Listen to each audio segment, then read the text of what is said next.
আপনার ভালো দেখতে পারেন এরকম বহু লোক আছে না? এই হিংসা করলে অনেক সময় বদনজর লাগে, বদনজর। আপনার ভালো কিছু হতে আরেকজনের জ্বালা পড়া শুরু হয়েছে, এর কারণে অনেক সময় মানুষ ক্ষতিগ্রস্ত হয়। বহুবার এই সূরা পড়ে তৎক্ষণাৎ একেবারে পড়ার সাথে সাথে আমি কার্যকরিতা আমার চোখে বহুবার দেখেছি, আলহামদুলিল্লাহ। নবী সাল্লাল্লাহু আলাইহি ওয়াসাল্লাম এক সাহাবীকে বলেছেন, তুমি কি জানো আজকে রাতে যে দুইটা সূরা আমার প্রতি নাজিল হয়েছে, যে আয়াতগুলো নাজিল হয়েছে, এইরকম আয়াত কোরআনে আরেকটা নাজিল হয় নাই।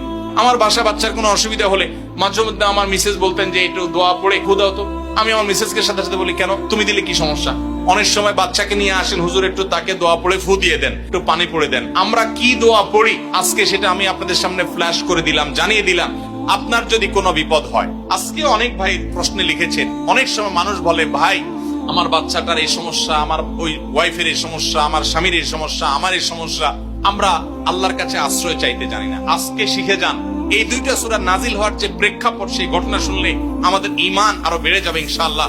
নবী সাল্লাল্লাহু আলাইহি ওয়াসাল্লাম একবার অসুস্থ হয়ে পড়েছেন এবং অসুস্থতাটা এত মারাত্মক ছিল যে আম্মা জান আয়েশা রাদিয়াল্লাহু তাআলা বলেছেন, অনেক কাজ তিনি করেন নাই অথচ তিনি বলতেন তিনি করেছেন, মানে তার মনে হতো তিনি করেছেন। আবার অনেক কাজ তিনি করেছেন তিনি ভুলে যেতেন, মানে এরকম একটা অবস্থা তার তৈরি হয়েছে যে স্বাভাবিক না অস্বাভাবিক, আমাদের অনেকের হয়।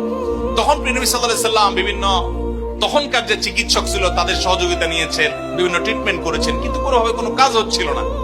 আল্লাহ রাব্বুল আলামিন তার নবী সাল্লাল্লাহু আলাইহি ওয়াসাল্লামের চিকিৎসার জন্য দুইজন ফেরেশতা পাঠিয়েছেন।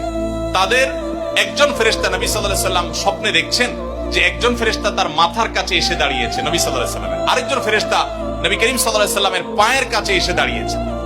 মাথার কাছে যে ফেরেশতা দাঁড়িয়েছেন, ওই ফেরেশতা পায়ের কাছে থাকা ফেরেশতাকে জিজ্ঞাসা করছিলেন যে এই লোকটার কি হয়েছে, অর্থাৎ নবী সাল্লাল্লাহু আলাইহি ওয়াসাল্লামের কি হয়েছে। তখন পায়ের কাছে থাকা ফেরেশতা খুব মনোযোগ সহকারে শুনেন, পায়ের কাছে যে ফেরেশতা দাঁড়ায় ছিলেন উনি বলতেছেন, ওনাকে, অর্থাৎ আমাদের নবী সাল্লাল্লাহু আলাইহি ওয়াসাল্লামের কথা বলছেন, ওনাকে জাদু করেছে। পায়ের কাছে থাকা ফেরেশতা এটা বলার পর মাথার কাছে থাকা ফেরেশতা আবার জিজ্ঞাসা করলেন, কে জাদু করেছে? পায়ের কাছে থাকা ফেরেশতা তার নামও বলেছে, লবিদ ইবনে আসাম নামে এক ইহুদি, উপর দিয়া মুনাফিক মুসলমান সাজছে, আসলে সে ইহুদি, সে জাদু করছে নবী সাল্লাল্লাহু আলাইহি ওয়াসাল্লাম। এটা বলার পর আবার মাথার কাছে ফেরেশতা জিজ্ঞাসা করলেন, জাদুটা কোথায় আছে, কিভাবে করেছে? তখন বলা হলো যে চুলে জাদু করেছে, জাদুর মন্ত্র পড়ে চুলে গিরা দিয়েছে, গিরা দিয়ে জাদু করেছে। এরপর আবার মাথার কাছে ফেরেশতা জিজ্ঞাসা করলেন, জাদুটা কোথায়, জাদুর সেই সুতাটা, সেই ইয়েটা কোথায় রাখা আছে? তখন পায়ের কাছে থাকা ফেরেশতা, এগুলো আল্লাহর পক্ষ থেকে ওহী নিয়ে আসছেন, ওনারা জানেন, আল্লাহ ওহীর মাধ্যমে তাদের জানিয়েছেন। তো তারা বললেন যে, তিনি বললেন যে সেটা অমুক কূপের নিচে, পাথরের নিচে চাপা দিয়ে রাখা আছে। নবী করিম সাল্লাল্লাহু আলাইহি ওয়াসাল্লামের স্বপ্ন শেষ হওয়ার পর উনি আম্মা জান আয়েশাকে সবাইকে বললেন এই অবস্থা। এরপর তিনি সেই সুতা তুলে আনলেন, সুতা তুলে এনে সেটা যখন ধ্বংস করলেন, গিরা খোলার ব্যবস্থা করলেন, সেই চুল, তখন দেখা গেল নবী সাল্লাল্লাহু আলাইহি ওয়াসাল্লামকে আল্লাহ তাআলা অলৌকিক ভাবে সাথে সাথে সুস্থ করে দিয়েছে।